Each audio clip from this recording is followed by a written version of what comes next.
Kalau kita ngurusi itu ono sing luwih penting, luwih wajib, terkadang kelalen. Kita terpancing urusan itu dan begitu. Negara liya wis masyhur, wis suwur, makmur, bisa ekonominya menguasai, pertaniannya dikuasai, dolarnya kita kalah, rupiahnya kita kalah, dan lain sebagainya. Masa kita masih uplak-uplak urusan begitu? Lihat ke depan, harusnya bangsa kita ini jangan sampai menjadi bangsa atau umat yang selalu ketinggalan. Lagi-lagi negara kita itu negara berkembang kapan wae berkembang terus. Loh inilah. Ma'asyiral muslimin rahimakumullah. Makanya saya kagum kepada para ulama, kepada para yai-yai dan sebagainya. Kita singgung sedikit bagaimana sih Mbah Hasyim bisa mendirikan Nahdlatul Ulama. Terkadang anak-anaknya orang NU tidak mengetahui bagaimana perjuangannya Mbah Hasyim.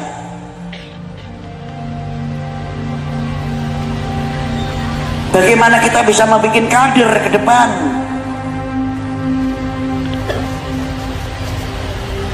Bagaimana asal-usulnya Mbah Hasyim mendirikan NU? Ketika Mbah Hasyim di Makkahul Mukarramah berhadapan dengan peristiwa per peristiwa sampai jatuhnya Syarif Husain sebab apa?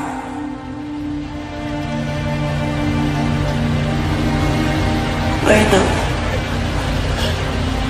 Begitu rusaknya mulai akidah, mulai terkikis. Akidah itu ahli sunnah wal jamaah. Mbah Hasyim pulang dari Mekah ke Indonesia.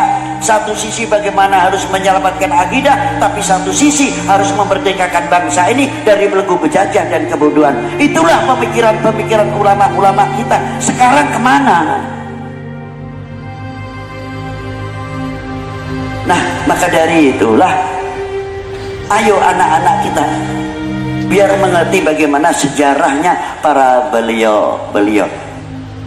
Apalagi kembali sekarang haulnya Sayyidina Syekh Al-Alimul Allamah wa akabiril awliya wa akabirul a'immah fi zamanihim Sultan Abdul Fattah radhiyallahu ta'ala anhu. Bangga tidak Indonesia mempunyai Sultan Abdul Fattah di zaman itu? Kita mempunyai Sultan Trenggono, bangga tidak? Kita mempunyai Sultan Adipati Yunus, bangga tidak? Di zamannya. Sejarah-sejarah itu luar biasa. Bagaimana berdirinya kerajaan atau kesultanan Demak pada waktu itu? Hebatnya Sultan Abdul Fattah bisa mengambil kebijakan-kebijakan yang luar biasa, walau di sebagian tarikh tidak tertulis.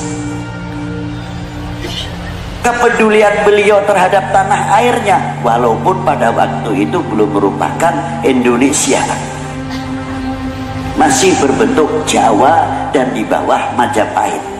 Bawah Majapahit itu dulu sampai Malaka, bahkan di zaman Gajah Mada sampai Sri Lanka, sampai Indochina.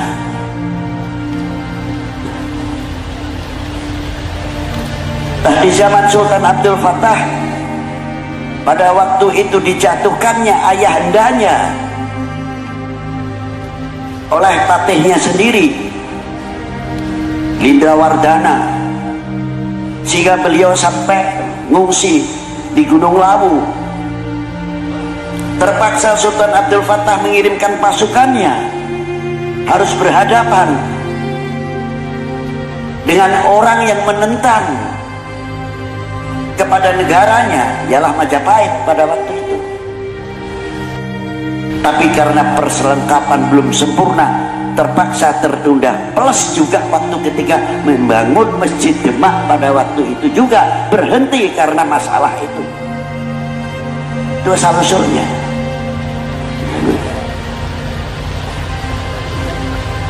Kedua, ketika Lindrawardana dijatuhkan oleh Patih Udara yang mengangkat dirinya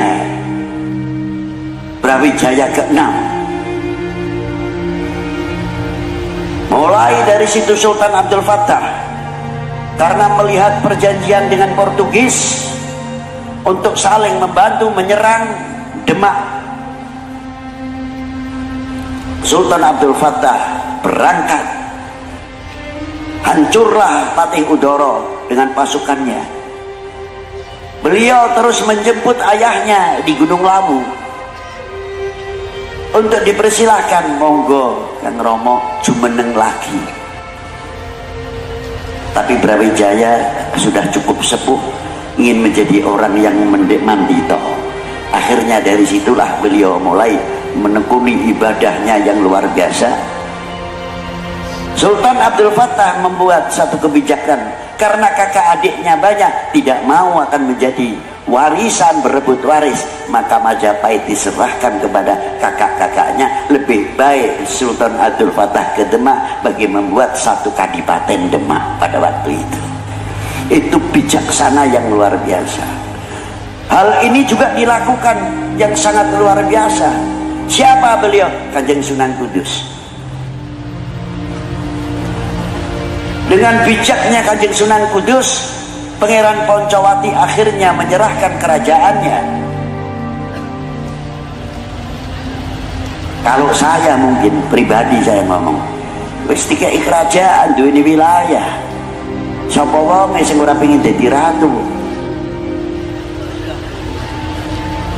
Jadi Sultan mungkin nek kula yang naik, wis ora dadi masalah, mecah karo Demak ya ora apa-apa. Tapi kalau Imam Ja'far Shadiq tidak mau ada negara berdiri di dalam negara, maka bijaksananya beliau masjid keraton yang diberikan kepada Kanjeng Sunan Kudus dijadikan masjid Menara Kudus. Akhirnya Demak adalah Demak, negara kesatuan pada waktu itu. Demak tidak bisa dipecah-pecah. Hebatnya Al-Imam Ja'far Shadiq, Kanjeng Sunan Kudus. Itulah contoh yang luar biasa untuk kita semuanya. Mau gawe negara dalam negara. Nah, inilah pentingnya. Dan apabila kita melihat sejarah-sejarah apa yang diperjuangkan oleh Wali Sembilan dan sebelumnya, kalau kita ceritakan sampai esok doer gitu. Iya. Inilah bagaimana di zaman Rasulullah melambung. Dari zaman Rasulullah melambung ke Wali Sembilan dan sebelumnya.